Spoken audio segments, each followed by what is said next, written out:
65세 이상 운전자가 운전면허증을 경찰에 자진 반납하고 운전을 졸업하는 사례가 늘고 있습니다.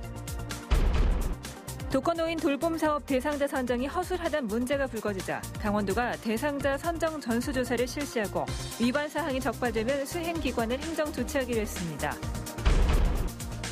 해 넘긴 지역 현안을 분석하는 새해 심층 취재보도. 그동안 활용 방안을 놓고 말만 무성했던 춘천 캠프 페이지에 춘천시가 올해 미세먼지 차단 숲을 비롯한 가시적인 사업들을 추진합니다. 지난해 도내에서 버려진 동물이 5,300마리에 달하는 것으로 나타났습니다.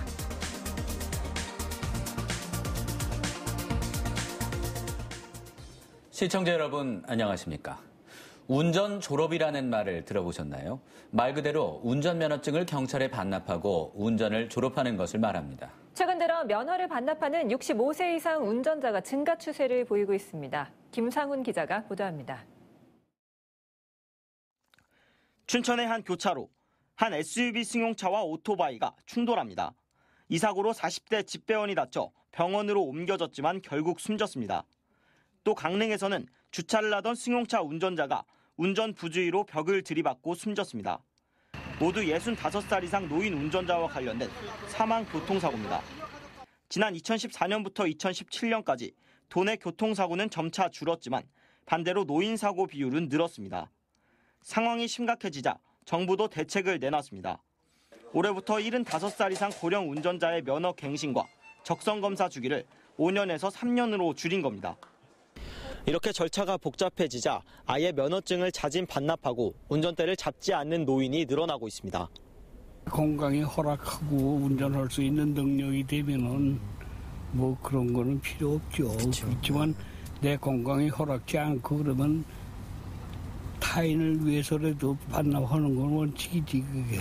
강원도 내에서 면허를 자진 반납한 노인은 2015년 56명에서 지난해 454명까지 늘었고 올해도 문의가 잇따르고 있습니다. 부산에서는 일부 면허증 자진 반납자에게 인센티브를 제공하자 지난해에만 반납자가 5,000명을 넘었습니다.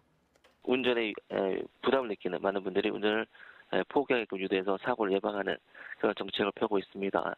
여기 강원도도 그런 정책에 동참한다면 고령 운전자 교통사고를 예방하는 데 도움이 될 거라고 생각합니다. 노인 인구가 많은 강원도에서도 노인 교통사고에 대한 대책 마련의 목소리가 높아지고 있습니다. MBC 뉴스 김상훈입니다. 지난해 강원도에서 발생한 교통사고로 목숨을 잃은 사람이 199명인 것으로 나타났습니다.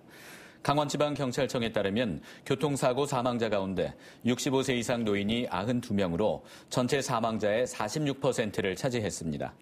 또 전체 사망자 가운데 보행자가 49명, 음주운전 사망자는 11명이었습니다. 경찰은 지난해 교통사고 사망자가 2017년보다는 38명 줄었다고 밝혔습니다. 독거노인 돌봄사업 대상자 선정이 허술하다는 문제가 불거졌습니다. 강원도가 대상자 선정 전수조사를 실시하고 위반 사항이 적발되면 수행기관을 행정조치하기로 했습니다. 배연환 기자입니다. 혼자 사는 어르신의 안전을 확인하고 복지 시책 등을 안내하는 독거노인 돌봄 서비스. 지난해 말 기준 도내 11,300여 명의 어르신이 혜택을 받고 있습니다. 하지만 독거노인을 담당하는 관리사 혼자 대상자를 선정하고 여기에 대한 확인 작업이 전혀 없었습니다. 관리 인원을 확보하려고 정부가 정한 기준에 못 미쳐도 대상자로 선정되는 경우가 적지 않았습니다. 거의 3분의 2는 기준이 안 되죠. 그냥 기준이 안 되는 부분은 그냥 체크해서 만들죠. 점수를 만들어요. 확인을 안 하죠. 대상자 선정 문제가 불거지자 강원도가 뒤늦게 대책 마련에 나섰습니다. 문제가 처음 제기된 강릉 지역 서비스 대상 어르신에 대한 현황 조사 내용을 이달 말까지 전수 확인하고 다른 시군까지 조사를 확대하기로 했습니다. 강릉시는 1월 7일부터 조사에 착수를 했습니다. 전수 실태 조사를 해서 생활관리사 현황 조사라든가 승인이라든가 사업관리 전반에 대한 관리자 선정의 부정사항이 밝혀지면 사업 서비스 수행 기관을 교체하는 등 강력한 행정 조치를 검토하고 있습니다. 조사 결과 부정하게 대상자를 조사했다거나 수행기관에서 운영 위반 사항을 했다든가 이런 적발이 됐을 때는 수행 기간을 교체하는 등 엄정하게 대응할 계획입니다. 강원도는 돌봄 대상 노인에 대한 선정과 관리 제도를 강화한다는 방침이지만 10,000명이 넘는 대상자에 대해 추가 확인이 가능할 수 있을지 의문입니다. MBC 뉴스 배현환입니다.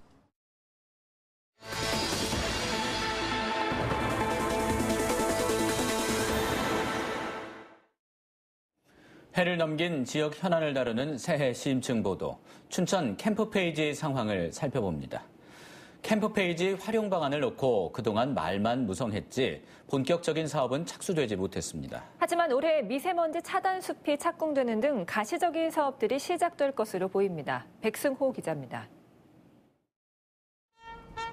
춘천의 미군 기지였던 캠프페이지는 지난 2005년 폐쇄됐습니다. 이후 환경 정화 작업과 부지 매입 등을 거쳐 2016년에야 시민들 품으로 돌아왔습니다. 축구장 80개를 합친 크기만큼 넓은 59만 제곱미터의 캠프페이지는 도심 중심에 있는 핵심적인 공간입니다. 이런 땅이다 보니 활용 방안을 놓고 지난해까지 여러 가지 제안과 말들이 난무했습니다. 이 옛 캠프페이지 땅에 올해부터 생태와 문화를 테마로 한 각종 사업들이 새롭게 추진됩니다. 이재수 춘천시장은 캠프페이지를 시민들 뜻대로 대규모 복합공원으로 조성한다고 밝혔습니다. 우선 캠프페이지 부지에 15헥타르 규모의 미세먼지 차단 숲이 들어섭니다. 춘천의 아주 심각한 환경 문제로 대두되고 있는 미세먼지 저감을 위한 도시 숲 조성을 올해 첫 삽을 띄게 될 거다. 춘천시는 캠프페이지 부지가 호수와 산, 도심을 잇는 북서풍의 바람길이기 때문에 미세먼지를 차단하는 적지라고 보고 있습니다. 사업비 150억 원은 산림청 공모사업 등을 통해 마련했습니다. 빠르면 올해 9월부터 공사를 시작해 2021년쯤 완공할 예정입니다. 지금 1헥타르의 숲은 연간 미세먼지 46kg을 포함한 대기 오염물질 168kg을 흡수하는 효과가 있습니다. 캠프페이지에는 창작종합지원센터와 공연광장, 생태습지와 음악분수, 숲속 놀이터 등도 조성될 예정입니다. 시민 80%가 공원 조성을 원했기 때문에 최대한 시민 기대에 맞는 시설로 꾸민다는 계획입니다. 하지만 시민의 공원 등으로 조성하기 위해서는 앞으로 1,500억 원이 넘는 막대한 사업비를 어떻게 확보할 수 있느냐가 가장 큰 숙제로 남아 있습니다. MBC 뉴스 백소입니다. 미세먼지가 일상화되면서 주민 건강을 위협하고 있는데요. 강원도가 미세먼지를 줄이겠다면서 작년에 중장기 대책을 발표했지만 주요 대책은 추진도 못한 채 아예 계획을 접은 것으로 확인됐습니다. 김진아 기자입니다. 사만삼이, 사흘은 춥고 나흘은 미세먼지가 기승을 부린다는 말이 생겨날 정도로 미세먼지는 일상화됐습니다. 작년 도내 발효된 미세먼지 특보는 모두 55건으로 미세먼지 기준이 강화되고 평창에 측정소가 새로 설치되면서 전년보다 12건 늘었습니다. 현재까지 도내 17개 시군에 고농도 미세먼지를 측정할 수 있는 대기오염 측정망 20곳이 구축됐고 횡성 버스 승강장에는 도내 처음으로 미세먼지 정화시설을 갖춘 대피소가 설치됐습니다. PM2.5를 만족하는 필터링 기능이 있기 때문에 일반 시민들이 미세먼지 경보가 나왔을 때 이쪽에 대피해서 맑은 공기를 마실 수 있게끔 장치가 되어 있습니다. 하지만 강원도가 발표한 미세먼지 대책 가운데 주요 대책은 제대로 추진되지 않고 있습니다. 미세먼지 주의보 발령 시 문자 메시지를 서비스한다는 계획은 행안부가 긴급재난에 준하지 않는다고 반대해 추진하지 못했습니다. 버스나 택시에 어린이와 노인, 임산부를 먼저 태우는 옐로우 패스는 온라인 인증을 받아야 하는 등 실효성이 떨어진다며 사업을 접었습니다.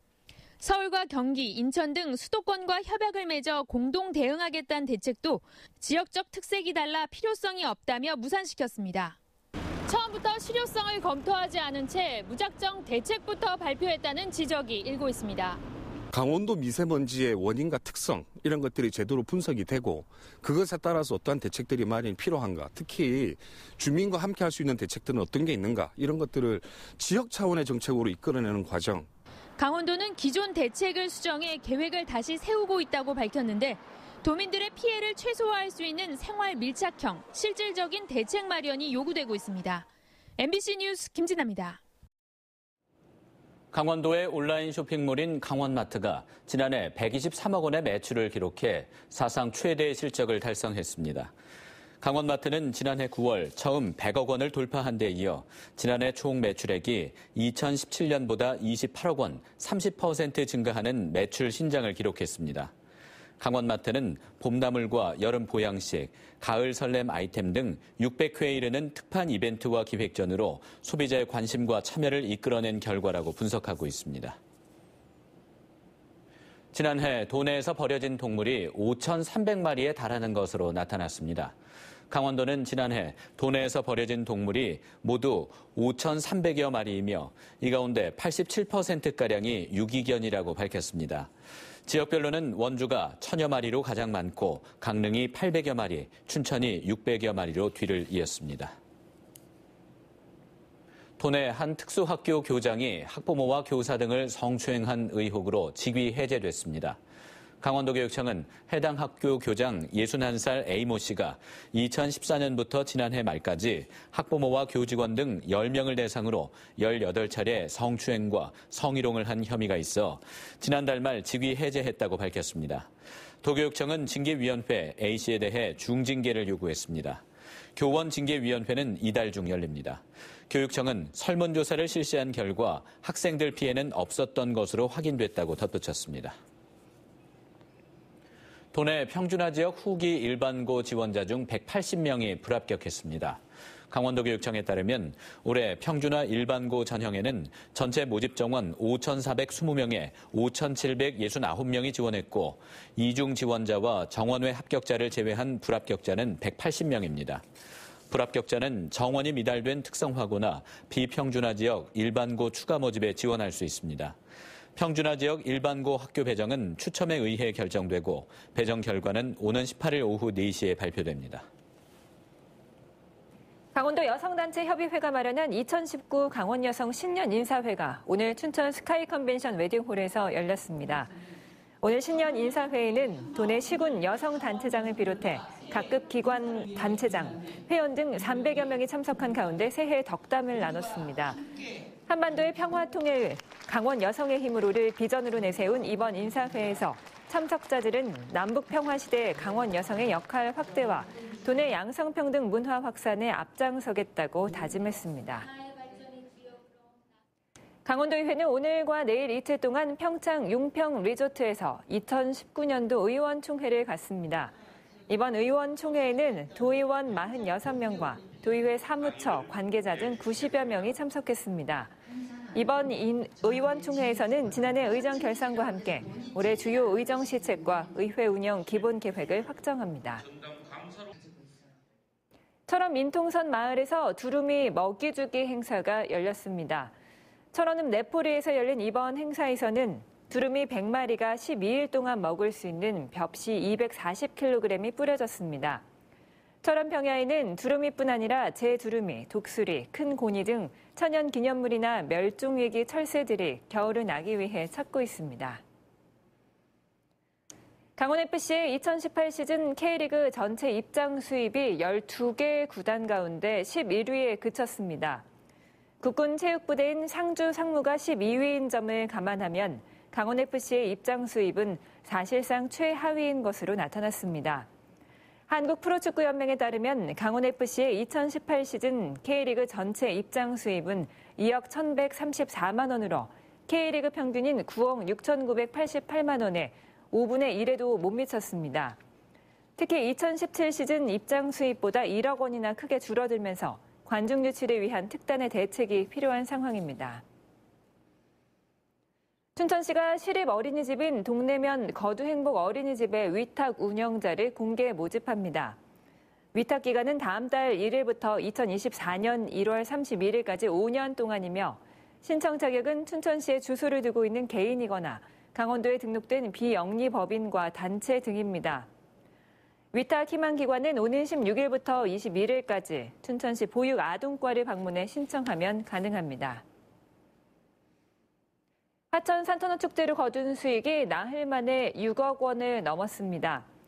화천군은 입장료와 낚시터 이용료 등 축제 프로그램만으로 거둔 수익이 나흘 만에 6억 원을 넘었다고 밝혔습니다.